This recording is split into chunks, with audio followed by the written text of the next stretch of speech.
অনেকে আছে ক্ষমা করতে চায় না, কঠিন হৃদয়, পাথরের মতো শক্ত হৃদয়, মাফ করতে চায় না কাউকে। উনি আবার মুনাজাতে বসলে আল্লাহ আল্লাহ আমারে মাফ করো, আল্লাহ আমারে ক্ষমা করো, কাঁদতে কাঁদতে বুক ভাসায়। উনি ক্ষমা চায়, মাগার উনি কাউরে ক্ষমা করে না। এরকম ডাকাত আছে না নাই? চিন্তা করছেন? উনি ক্ষমা চায় আল্লাহর কাছে, কিন্তু উনি ক্ষমা করে না। প্রিয় ভাইরা, ক্ষমা করুন। যে ক্ষমা করে সে ক্ষমা পায়।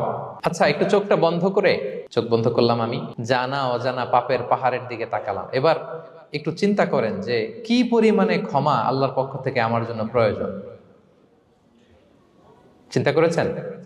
এবার চোখ খুলুন, পাপের পাহাড়ের দিকে একটু তাকান। আপনার আপনার জানা অজানা যে পাপের পাহাড়, তাকান এবং ভাবুন এগুলোর জন্য কি পরিমাণে ক্ষমা আল্লাহর পক্ষ থেকে আপনার দরকার, প্রয়োজন।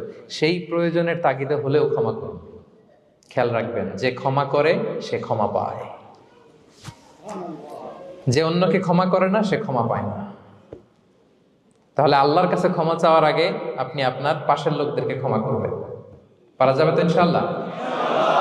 ক্ষমা এটা সবাই করতে পারে না, এটা অনেক বড় মহৎ গুণ। যার হৃদয় বড় সে ক্ষমা করতে পারে।